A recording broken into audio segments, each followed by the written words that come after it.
Hey guys, Constance here from Cosmopolitan Cornbread. So I'm here in the homestead kitchen and I'm getting ready to jar up and process some pear butter that I've had slow cooking. I've been working on a slow cooker pear butter recipe. It has been slow cooking and gradually condensing down into a nice thick butter, and about an hour ago I added all of the cinnamon, the nutmeg, the lemon zest, lemon juice, and all of that, and so it's just been cooking together for about an hour. I've got my jars heating up here in the steam canner and I'm about to start doing that. But first I just wanted to mention I've received a bunch of questions recently on canning and different things in regards to food preservation. One of the questions I've been asked is about the steam canner itself. Now this is not a steam pressure canner, it is a steam atmospheric canner, and these are approved by the USDA or the FDA, I forget which acronym it was. These have been approved. There were studies that were done on these, and as long as they are used properly, they are a completely safe method for preserving high acid foods. A steam pressure canner is what you think of when it comes to your normal pressure canning, which that is for your low acid foods, your potatoes, your green beans, meats, soups, things like that. Now anything that you can can in a hot water bath canner, those high acid foods, you can do in a steam canner. So I just wanted to clarify that. Also, the variety of steam canner that I have, it's made by Roots and Branch, I think is the brand name. And they have a little bit of a temperature gauge here built into the handle. Now there is a test that you do, and I explained all about that in the other video that I did where I thoroughly explained steam canning. And that test will show you where your high level is. So one of the questions that I got was about whether or not this can lose its calibration or anything like that. Because this is more of a thermometer than a gauge like you would have in a pressure canner, you're really looking for what is your high temperature. And so when you do that boiling water test, that high temperature test, that's going to show you what your high mark is. So that is why you would do that test every year when you first begin steam canning for the season, and you would also do it if you move, because depending upon where you are, different elevations are going to have a different high mark for that boiling temperature. So that is one of the things you always want to do when you get started using one of these steam canners. Now this particular recipe that I have here, the amount of butter that you're going to get from it is going to vary, because I spent a good bit of time cooking down these pears, and so depending upon how juicy the pears are and the amount of time that it takes to cook it down, that's going to determine how much pear butter you'll ultimately end up with. And same thing goes with apple butter. If you are making and preserving apple butter, it's sort of the same scenario. How much juice are you going to have to cook down or cook out? How long is that going to take? How much of that volume are you using? And so while originally this recipe called for about 5 pint jars, I actually have 7 of them in my steam canner getting nice and hot, because it's always best to have more jars than you think you're going to need and have them ready and prepped and ready to go, than realize, oh my goodness, I needed more, and then you've got to stop what you're doing, go get more jars, heat them all up, and all that. I will always have at least 1 or 2 extra jars ready when I'm doing my canning, just to make sure I've got that little buffer.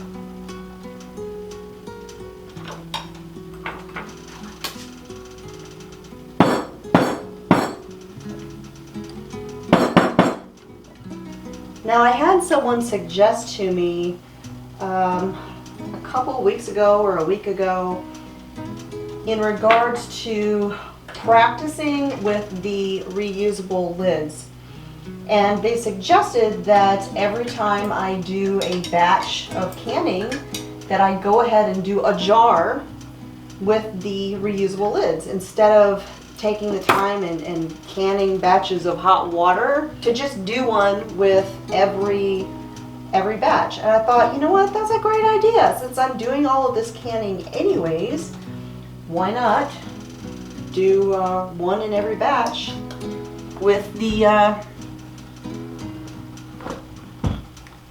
why not do one in every batch with the reusable? That way I can kind of get the hang of it. And if I have one jar that fails, it's not the end of the world.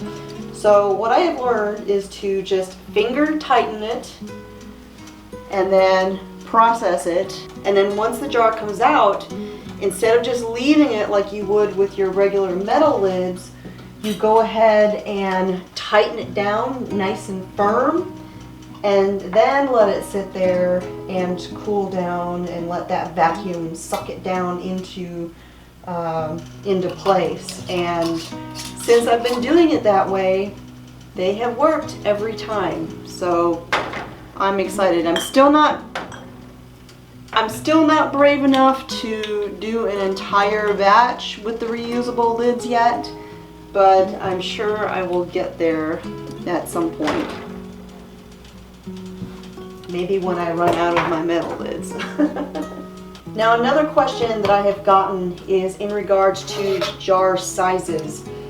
When you are doing a recipe and it calls for, say, pint jars, and you have half pint jars, or you have 3/4 pint jars, you know, most recipes you're not going to find instructions for how to process for a 3/4 pint jar. So what you would do is, when you look for the instructions, you would look for the size larger than the jar you are using. So if I was canning all of this in 3/4 pint jars, I wouldn't want to look at the half pint instructions, and I wouldn't want to divide the difference. What you do instead, I would look at the pint jar instructions, and then I would use that and go by that, because it's going to end up giving you a slightly longer processing time than may be necessary, but that's the safe way to go about doing that. And speaking of safety, that brings me to another question that I have had several people asking me recently, and I understand why I've been getting asked this, because I have seen several YouTube videos suggested to me in my sidebar or on the homepage on YouTube, and there's a couple in particular that I have seen over and over and over again, and I'm guessing everybody else is seeing these suggested videos as well, and that is about dry canning. But actually, before I talk about the dry canning, I just want to mention back here I have that little crock pot. Now, according to the Ball website, if you are using Ball canning lids, they say you no longer have to preheat your lids when you are jarring up your foods, that the adhesive in their lids has advanced enough that you can just use them at room temperature. Now, I do know that the reusable lids, like the Tattlers or the Harvest Guard, those do require the gasket to be preheated. And I have found that even with those Anchor Hocking lids that I was having issues with, if I preheated those, I've not had any issues. I've actually not had any lids buckle. I've not had any further problems with any of those lids. I've kind of been doing a little bit of experimenting with using them, and I gotta tell you, even though Ball says you don't have to preheat their lids anymore, it's not going to hurt anything if you've got them warmed up, because what the heating does is soften that rubbery substance and allows it to more easily mold to the lip of your jar, and it just lets it seal a little bit more easily, and so it's not going to hurt anything. And if you're using the reusable lids, you've got to warm up those gaskets anyways, so Personally, I just go ahead and warm them all up. Like I said, it's not going to hurt anything. And so what I do is I just heat up a kettle of water. I pour it into my little slow cooker there, my little mini crock pot, and I just turn that on high. I set all my lids in there, and then it's kind of out of the way. It's not taking space on my stove, and my lids are nice and hot but not boiling. That is very important. You never ever want to actually boil lids, because boiling them can actually harm the seal, and it's more harm than good in that situation. Alright, so dry canning. Dry canning is a technique where you fill your canning jar with your food items, say cubed potatoes, green beans, diced carrots, what have you. And then you close up the jar, put it in your pressure canner and process it, or your hot water bath canner, and process it as though it was filled with water, with the headspace and all of that, taking it out and declaring it safely processed.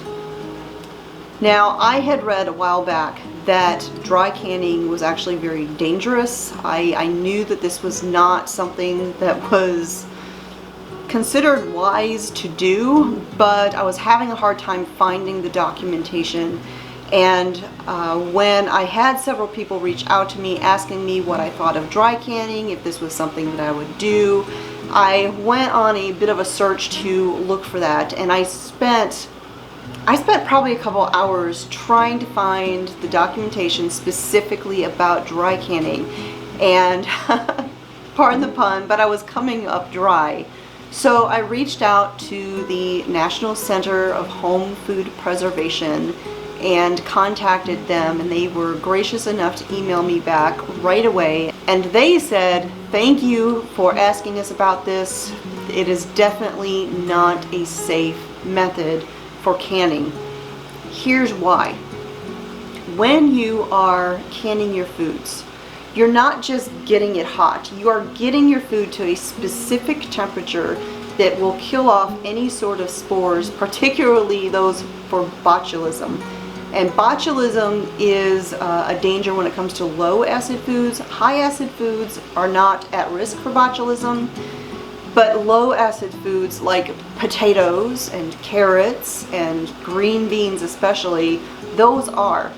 Green beans are one of those things that I've seen a lot of people not canning them in safe methods, and people swear, well, this is how my grandma did it, and if she did it, it's good for me. Now, I love my grandmas, but my grandmas didn't necessarily do things the way that we would nowadays.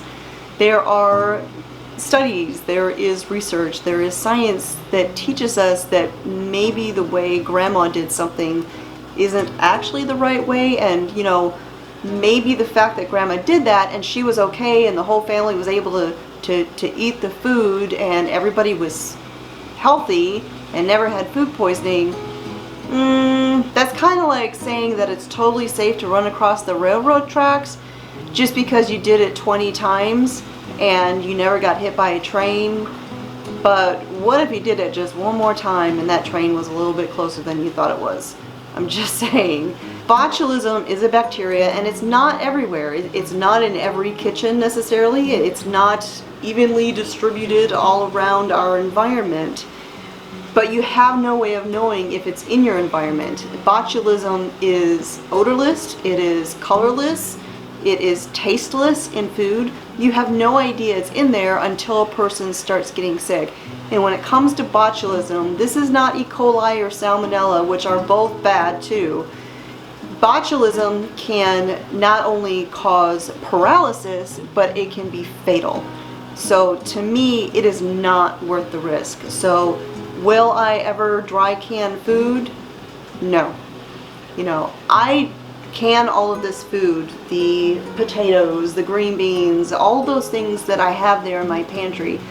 I am canning those because I want healthy, nutritious food for my family. I want to make sure that if there was some sort of an emergency and I couldn't go to the grocery store, we'd have food to eat.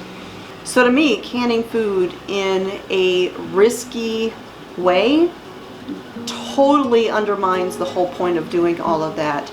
I don't think it is worth the risk. I know a lot of people are doing it. It sounds fantastic. I'll admit, the first time I saw it, I thought it looked pretty amazing, but I wasn't going to try it until I looked up the information about it to make sure it was actually safe. And I'm glad I did, because it's not. So will I ever dry can? No, it is not worth the risk. Now, I have a tendency to do things in unorthodox ways. I am all about breaking rules in the kitchen, doing things my own way, not following recipes, except when it comes to canning. That is the one lane that I'm going to stay right down the center with, and I am not going to do anything that will risk the health of myself or my family. Just because a canning jar has sealed doesn't mean it's actually been properly processed. Doing the dry canning method doesn't allow the jar, the food contents, to actually get up to the proper temperature to kill botulism and other dangerous spores. I will put a link down below to an article where you can get some more information about that. Alright, so just a couple of things to wrap up this video now that my pear butter is finished and is cooling on the kitchen counter. So first of all, the apron that I have on. This is one of my farm girl work aprons, and I've had a lot of people ask me about these aprons. Yes, I did make them myself, and there for a little while I actually sold some in an Etsy shop online. And while I sold several of them, did some special orders and things like that, sewing is not my happy place. I can sew, I don't enjoy sewing, and to be honest, I just do not have the time with everything that I have going on here to spend it with my sewing machine.